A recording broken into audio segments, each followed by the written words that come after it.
Okay, welcome back to Nick Lenz's Comic Cooler Classics as Known Classics. This is episode number 1284 and Doubleshot number 1178. I have one DC trade and one Marvel trade. First up is a book that I have not reviewed this series in quite some time.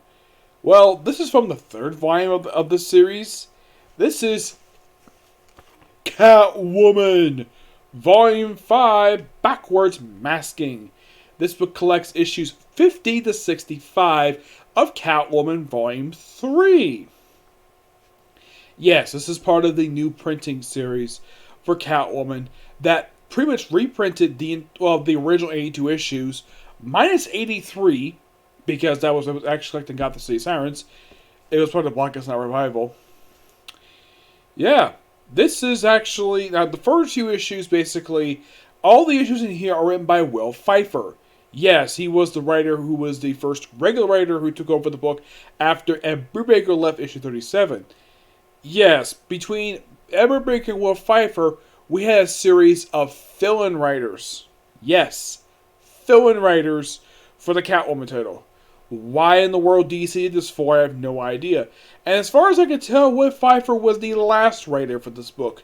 And he took over this book, basically, went around issue 50, and he stayed up, I think, up until the series finale. This book basically starts off, with Catwoman stuff with Catwoman, where she finds out that her memory was altered by Santana. Yep, pops up a couple times in this book. Yeah, Santana, when she meets up with Santana later, it's like, Santana, is that Italian? And she's like, yes. Like, that's interesting. Santana's Italian. Wow, that's quite interesting. It makes her one of the very few characters, major DC characters, who's actually Italian. The only characters I can think of are Italian. I mean, it's implied Catwoman might be Italian.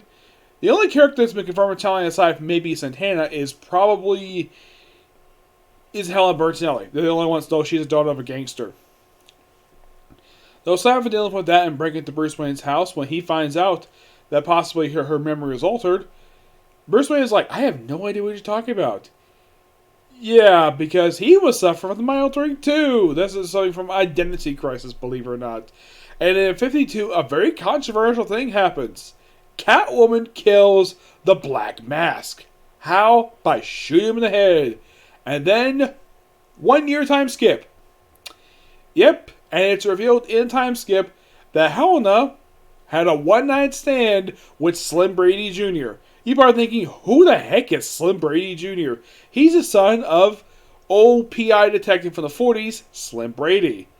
Yeah, he was an old character from Detective Comics. Brubaker made him a recurring character throughout this book during his run. Yeah, he appeared for pretty much almost the entire series. An interesting fun fact about the post-crisis version of Slim Brady, because originally he was just a PI. They later revealed in a retcon that he was also a GCPD officer. Yep, GCPD, which is quite interesting to say the least. Yep. And she got pregnant, and she gave birth to a baby girl named Helena.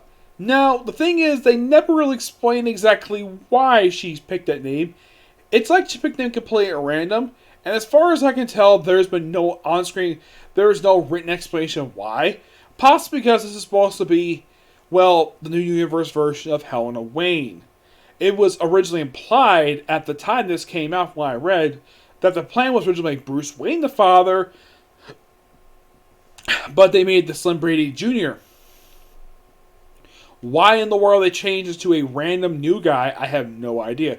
Also, Slim Brady Jr. is dead. Yeah, it's been a flashback. He also died not long after he had the one-night stand with Selene Kyle. Though, they'll bring up the question of why in the world she didn't do it with Slim Brady, because they knew each other for a long time.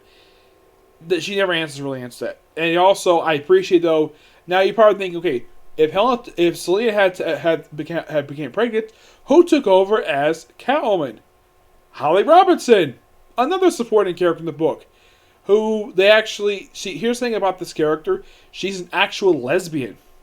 Yep, she's a lesbian. And she's one of Catwoman's few friends she's actually had in DC Comics. The only friends she has, aside from Holly Robinson, who are women, are in fact Poison Ivy and Harley Quinn. Yes. And she also... decides to hang out with the JSA for a lot of these issues, which I thought would be pretty fun. And I should point out how this cover and all the covers for the entire series are done by Adam Hughes, really good artist. Now, aside from Wolf Heifer does all the writing in here. There's like two different artists in this book. You have David Lopez and Pete Woods, who does a really good job with basically drawing Catwoman. Overall, really good book. I'm giving this book roughly a 9.5 out of 10. Yes, it's strange though that I would start with this new printing with this. Technically, I have reviewed this volume once before. Well, when I reviewed the original trade that came out for this particular run. Though, here's a fun fact about the very first trade for this run. Yeah, this first trade collected Selina's Big Score, which was actually her first appearance since the end of her previous volume. It was the only thing that was published between her second volume and this one. And then they started to get the ongoing series. Mostly, Selina's Big Score is a mature one-shot done by Darwin Cook, who passed away a few years ago. The guy was a really good artist, by the way. Yeah. And that he wrote and drew that damn thing.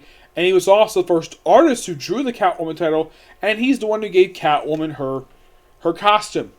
This look. Yes, the costume that's very heavily inspired by Emma Peel from the Avengers. A costume she had for a long time. She had it from 2003 up until about, I think it was like 2018. Yeah, she had this costume for 15 years. Even after the relaunch, she still kept the costume.